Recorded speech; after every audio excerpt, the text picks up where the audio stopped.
Welcome to Remote Dane's Freelancing Journey 101, video number 3, Where to Find Work From Home Jobs.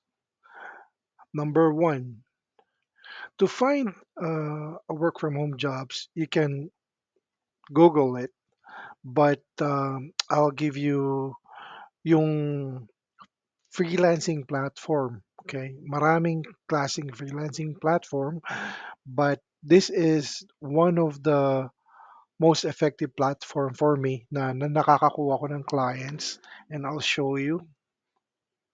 So that's onlinejobs.ph. Google it, click it, and it will go to the website itself. So once you are on the website, you will need to sign up. Um, you're going to create your own profile. It's like creating a Facebook profile, pero in business setting set up.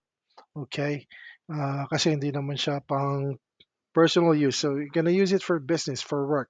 So make sure nandito yung mga information mo na related sa work experiences mo na makakatulong to get you the job. So let's say nakapag-fill out ka na, meron ka ng sariling profile. Um, so I'm gonna show you mine. Yep, that's mine. So once you sign in to the website, you will have an option to search for uh, jobs. Okay. For example, here, search mo customer service dyan sa taas. So you can search here again or browse all jobs. There. Dito natin nilalagay para customer service. Tapos, kung full-time, part-time, or gig, you just need to check the box here at the side. So let's say full-time customer service.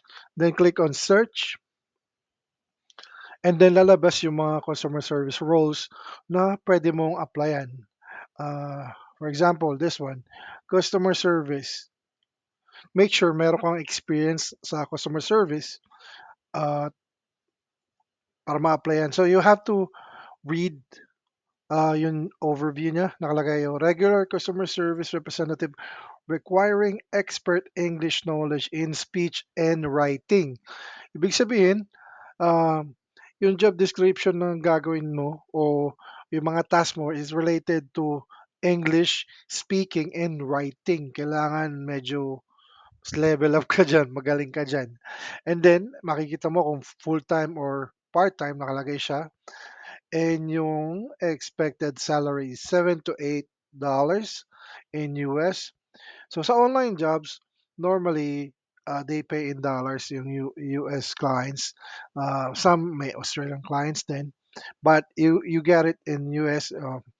Pero mako-convert na siya to peso pagdating sa sayo sa bank mo. So for example, gusto mo siyang pasahan, and then you just hit to click on apply, and then subject. Let's just say customer service and your message, okay, that you're applying. And don't forget to attach your resume like this one. Meron akong online resume na nakapost sa isang cloud storage. So I can just paste the link here, and then it would, once na submit, makakarating na sa kanila yon. So this is one of the best freelancing platform for me. Napakarami ng trabaho ang pwede dito na makita. And the next one is, if you are in a hurry and gusto mo mapadali kaysa yung mag-isa ka lang na naghahanap ng sarili mong work, meron din tinatawag na mga VA agencies na sila yung pwedeng tumulong sa iyo to find the right job for you. And isa dyan is this one. co virtual coworker. So, I used to be in virtual coworker nung nag-start pa ako ng freelancing somewhere in 2015 to 16 yata. So, Australian-based VA agency sila. Um, and then, there's their website. You just, ito, meron silang search for job openings. Um, just click on that. It will open a new window. And then you'll see view openings. You'll see here full time. You can search through filters, full time, or and then check the box here. For example, customer service. There. Um, ito, kaka-post lang. January 21. So, 4 days pa lang siya. Bagong post pa lang. So, you can apply. Just click on it. Okay. Make sure na meron kang profile din sa virtual coworker once you sign up. Just like what you did sa online jobs, magka-create ka ng profile, just setting up. It's like a building Facebook profile, like I said. So once you're there na, may profile ka na, you can submit uh, uh, proposals to sa jobs na gusto mo. For example, this one, um, there's an option that says, I'm interested. So click mo yung I'm interested, it will redirect you. Ito may option siya. You can upload your resume directly, select your resume, okay, or you can use this another option, easy apply. So ako, mas gusto ko yung na-upload ko na lang yung resume ko, then some information will be synced na. And then it will populate here, and then you just need to click on fill up the rest, and then hit on next. And then until you're able to submit your application.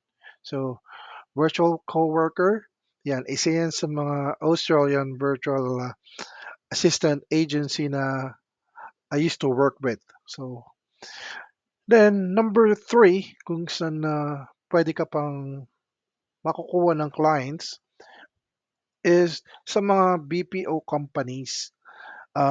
May mga BPO companies na they offer work from home, and upon negotiating, you can tell them that you are a freelancer, so they can offer a freelance setup for you. Okay? Um, Kailangan initiate mo yan on set pa lang ng negotiation sa pag-a-apply mo para aware sila na you are a freelancer and you are not applying for being part of their company as an employee. Okay, you are not an employee.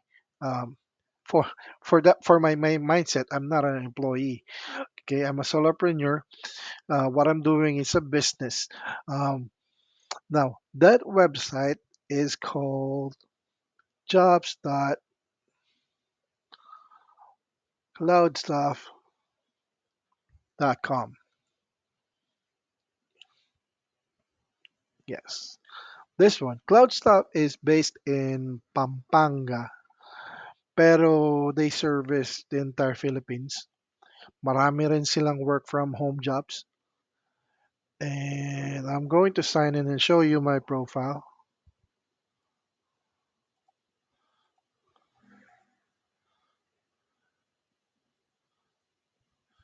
Yep. Once you sign in,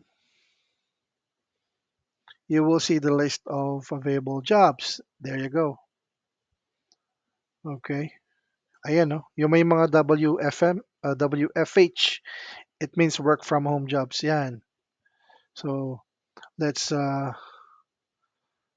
ahead and search. Let's go find job. Click on find job. Oh, and then dito, search mo lang work from home. Yun. Lalabas lahat ng mga work from home jobs. Yung may WFH. Okay, means work from home jobs. So if you have experience with this position, applyan mo siya. Pero make sure that you know you know what you're doing. Kasi make sure that wag ka lang basta apply ng apply. Kailangan alam mo yung ina-applyan mo. May knowledge ka, may experience ka sa ina-applyan mo. Yan, ito, customer support. So, customer service yan. You can apply, hit on apply. You have to read the entire description, their qualification for requirements. Ito.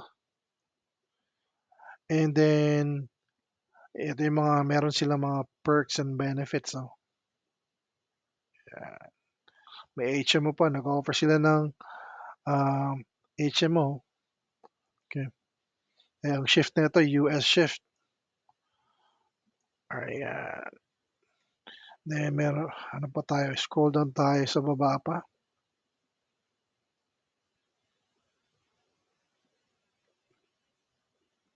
Ayan, oh, help desk tier 1 for kung may technical support experience ka. Ayan. Uh, hybrid setup. Nope. A hybrid setup, it means office and home yan. So, X yan sa atin. So, doon lang tayo sa work from home, yung may WFH. Okay? Always remember, work from home, WFH, or work at home, WAH. Yun yung mga importanteng acronym na tatandaan nyo when searching for jobs to filter it properly. Okay? So, remember these three things where you can find jobs. Okay? Sa mga freelancing platform. And one yung shinare ko sa inyo yung effective sa akin is onlinejob.ph.